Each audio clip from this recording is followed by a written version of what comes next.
में आपको 3 गुणा 3 की एक टेबल गिवन है जिसमें 8 संख्याएं आपको दी गई है, जबकि एक संख्या आपको फाइंड आउट करनी है क्वेश्चन मार्क वाली। इसके लिए आपको 4 ऑप्शन गिवन है ABCD। तो इसे सोल्व करते हैं। तो सबसे पहले हम देखते हैं जो बीच वाली कॉलम है उसमें हमें संख्या फाइंड आउट करनी है। क्वेश्चन चिन्ह आपका यहाँ पर है, तो मतलब फर्स्ट और थर्ड कॉलम का आपको प्रयोग करके आपको बीच वाला कॉलम में क्रिएट करना पड़ेगा, तभी आप क्वेश्चन चिन्ह का मान फाइंड आउट कर पाओगे। तो इसे सबसे पहले सोल्व करते हैं। तो 28 का उपयोग करना है और 7 का उपयोग करते हुए आपको 20 लाना है। तो कैसे लाएंगे? तो सबसे पहले हम देखते हैं 28 में से 7 घटाओगे तो आपकी संख्या 21 आएगी, लेकिन आपको लाना कितना है? 20 लाना है। तो सेकंड चीज़ हम लगाते हैं, 28 में हमें 7 का भाग दे देते हैं। तो 7 का भाग देंगे तो 7 चौके 28 बोले तो 4 भाग बार जाएगा। 28 में 7 का भाग कितनी बार जाएगा? 4 बार जाएगा। अगर इसको 5 से गुणा कर दिया जाए तो 5 चौका 20 हो जाएगा, जो कि हमें बीच में गिवन है। मतलब 28 में 7 का भाग दिया, 4 बार गया और 4 को 5 से गुणा किया तो हम 20 पर पहुंच गए। सिमिलर कंडीशन हमें सेकंड वाली रो में लगाएंगे। तो हम यहाँ पर 84 में 12 का भाग देंगे। तो 84 में आप 12 का भाग दोगे तो कितनी बार जाएगा? 12 साते 84, 7 बार जाएगा। 7 को अगर आप 5 से गुणा करोगे, जैसे कि हमने 4 को 5 से गुणा किया है, वैसे ही 7 को 5 से गुणा करेंगे तो 7 पंजे 35 आ जाएगा। सिमिलर कंडीशन हमें थर्ड वाली रो में लगाएंगे। तो 45 में हमें कितने का भाग देंगे? 9 का भाग देंगे। तो 9 पंजे 45, 5 बार हमारा भाग जाएगा। तो 5 को हमें सिमिलर 5 से गुणा करेंगे तो 55 25 आ जाएगा, जो कि हमारा क्वेश्चन चिन्ह का मान हो जाएगा। तो इस प्रकार से आंसर कितना आ गया? 25 आ गया, जो कि हमें ऑप्शन नंबर डी में गिवन है। तो इस क्वेश्चन को सोल्व करने के लिए हमने क्या किया? जो फर्स्ट वाली संख्या है उसमें लास्ट वाली संख्या का भाग दिया और जो संख्या आई उसको हमने 5 से गुणा किया है। इस लॉजिक का उपयोग करके हमने मिसिंग नंबर फाइंड आउट कर लिया है। नंबर सीरीज का आपके पास में क्वेश्चन है 4 23 60 121। उसके बाद में क्वेश्चन मार्क है, इसका मान आपको फाइंड आउट करना है ABCD ऑप्शन में से। तो इसे कैसे सॉल्व करेंगे? तो सबसे पहले हम देखते हैं, अगर 4 हमें प्राप्त करना है तो 2 का हमें क्यूब कर दें और इसमें से 4 घटा दें। तो 2 का क्यूब कितना होता है?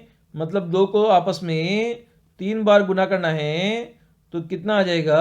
2 दूनी 4, 4 दूनी 8। अगर इसमें से 4 घटा दिया जाए तो हमें 4 प्राप्त हो जाएगा।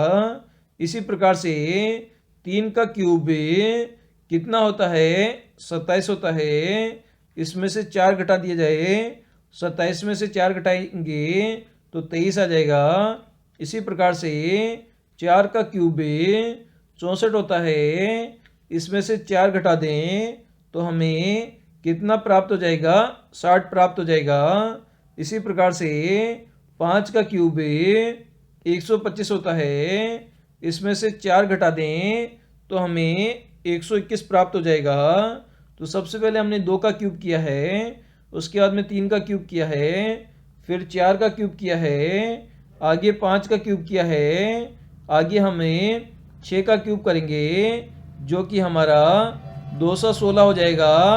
और इसमें से हमें 4 घटाना है। तो 216 में से अगर आप 4 घटा दोगे तो कितना हो जाएगा? ये हमारा 212 हो जाएगा, जो कि हमारा ऑप्शन नंबर 1 करेक्ट हो जाएगा। तो क्वेश्चन मार्क की जगह क्या आएगा? 212 आएगा। क्वेश्चन है आपका जिसमें आपको बेमेल विकल्प का चयन करना है। इसके लिए आपको A B C D option given है। तो ए में लिखा हुआ है 7 3 5 9 लिखा हुआ है। बी में आपका 1 5 9 3 लिखा हुआ है। सी में आपका 9 1 7 5 लिखा हुआ है। और डी में आपका 3 7 8 1 लिखा हुआ है। तो इसमें हम चेक करते हैं कौन सा बेमेल विकल्प है। तो सबसे पहले हम देखते हैं सम संख्याएं। तो सम संख्याएं क्या होती है? 0 2 4 6 8। ये संख्याएं कैसी संख्याएं हैं? सम संख्याएं हैं। इसी प्रकार से हम देखते हैं विषम संख्याएं। तो विषम संख्याएं क्या होती है? 1 3 5 7 और 9। ये सब आपकी विषम संख्याएं होती है। तो इस क्वेश्चन में हमें यही लॉजिक लगाएंगे, सम और विषम का यहाँ पर लॉजिक लगाएंगे। तो ए ऑप्शन को हम चेक करते हैं। तो सबसे पहले 7 लिखा हुआ है। 7 हमारी विषम संख्या है। 3 हमारी विषम संख्या है। 5 हमारी विषम संख्या है। और 9 भी हमारी विषम संख्याएं हैं। तो ये कैसा हो गया? विषम संख्याओं का ग्रुप हो गया। कैसा हो गया? विषम संख्याओं का ग्रुप हो गया। बी को हम बात करते हैं। तो 1 हमारी विषम संख्या है। 5 भी हमारी विषम संख्या है। 9 भी हमारी विषम संख्या है। और 3 भी हमारी विषम संख्या है। तो बी भी कैसा हो गया? विषम संख्याओं का ग्रुप हो गया। इसी प्रकार से सी ऑप्शन को चेक करते हैं। तो 9 हमारी विषम संख्या है। 1 हमारी विषम संख्या है। 7 हमारी विषम संख्या है। और 5 हमारी विषम संख्या है। तो सी भी आपका विषम संख्याओं का ग्रुप हो गया।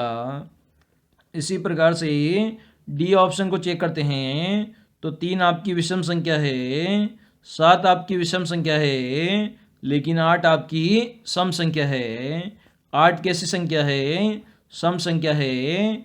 1 आपकी विषम संख्या है। तो डी ऑप्शन कैसा हो गया? विषम प्लस सम संख्याओं का योग हो गया। मतलब 1 डिजिट आपकी सम है और 3 डिजिट आपकी विषम है। लेकिन ऑप्शन नंबर ए, बी और सी इन तीनों में आपकी जो सभी डिजिट है वह विषम है। जबकि डी ऑप्शन में ऐसा नहीं है। इसमें आपकी एक सम डिजिट भी है। तो डी यहाँ पर हमारा बेमेल विकल्प हो जाएगा। क्वेश्चन है यदि 15 जनवरी 1993 को सोमवार था तो बताइए 17 अगस्त 2004 को कौन सा दिन होगा? ये आपको बताना है। 4 ऑप्शन भी आपके पास में गिवन है। तो इसे हम सोल्व करने की कोशिश करते हैं। तो सबसे पहले कहा गया है कि 15 जनवरी से 1993 को कौन सा वार दिया गया है? आपको सोमवार दिया गया है। तो सबसे पहले हमें 15 जनवरी 1993 से वापस हमें 15 जनवरी 2004 तक चलते हैं। तो यहाँ पर आपने देखा 1993 से 2004 तक जाओगे तो कितने सालों का अंतर आएगा? 2004 माइनस 1993 आप करोगे तो आपको यहाँ पर 11 सालों का अंतर प्राप्त होगा। कितने सालों का अंतर प्राप्त होगा? 11 सालों का अंतर प्राप्त होगा। अब आगे चलते हैं। यहाँ पर हमें लीप वर्ष देखते हैं कि कौन कौन से यहाँ पर लीप वर्ष आएंगे। तो 1993 के बाद में हमें 1994 को हम देखते हैं। क्या ये लीप वर्ष है? ये आपका लीप वर्ष नहीं है। इसी प्रकार से 1996 को देखते हैं। तो ये आपका पहला लीप वर्ष होगा। इसी प्रकार से सन 2000 भी आपका लीप वर्ष होगा।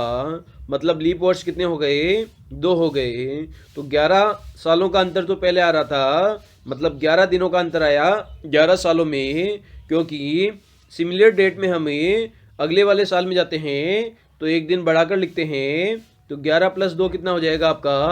13 हो जाएगा। 13 में हम 7 का भाग देंगे। तो जैसे ही आप 7 का भाग देंगे तो रिमेनिंग कितना बचेगा?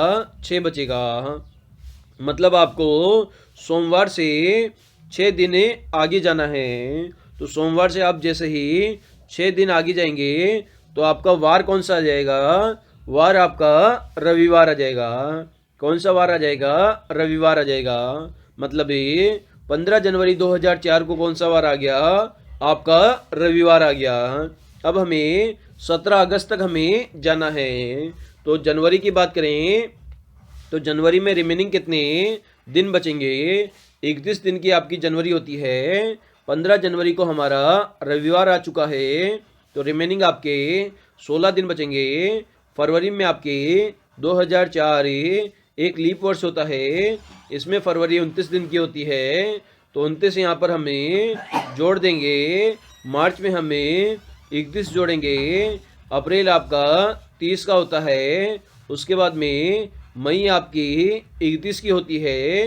मई के बाद में जून आपका 30 का होता है। जुलाई आपकी 31 की होती है।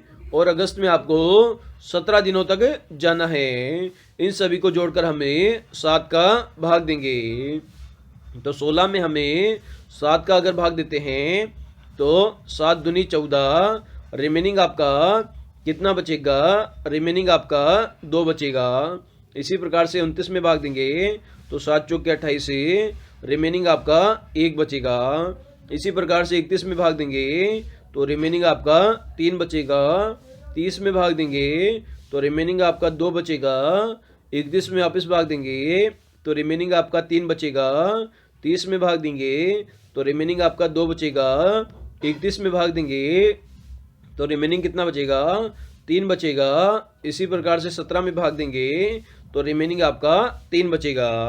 इन सभी को हम जोड़ लेंगे तो 2 प्लस 1 कितना होता है? 3 होता है। 3 और 3 6 होता है। 6 और 2 8 होता है। 8 और 3 आपका 11 होता है। 11 और 2 कितना होता है? 13 होता है। 13 और 3 कितना होता है? 13 और 3 16 होता है। 16 और 3 कितना होता है? 19 होता है। तो यहाँ पर आपका कितना आ गया?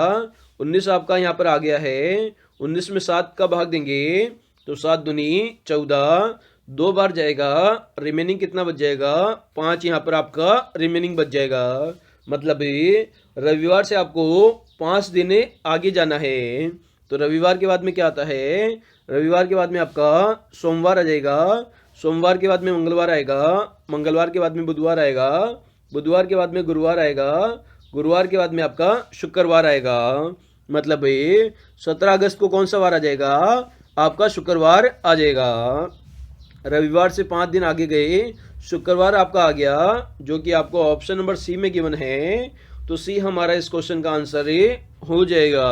का सी माता है ए और बी की। यदि डी पति है बी का तो सी कौन है डी की?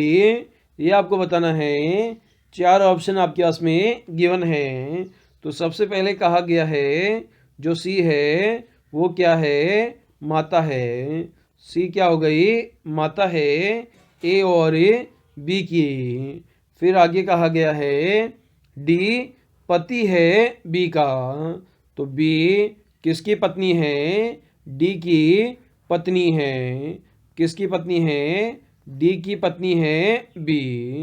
तो सी का जो संबंध है वो बताना है डी के साथ में।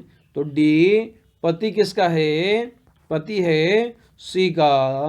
तो सी जो है वो क्या लगेगी डी की?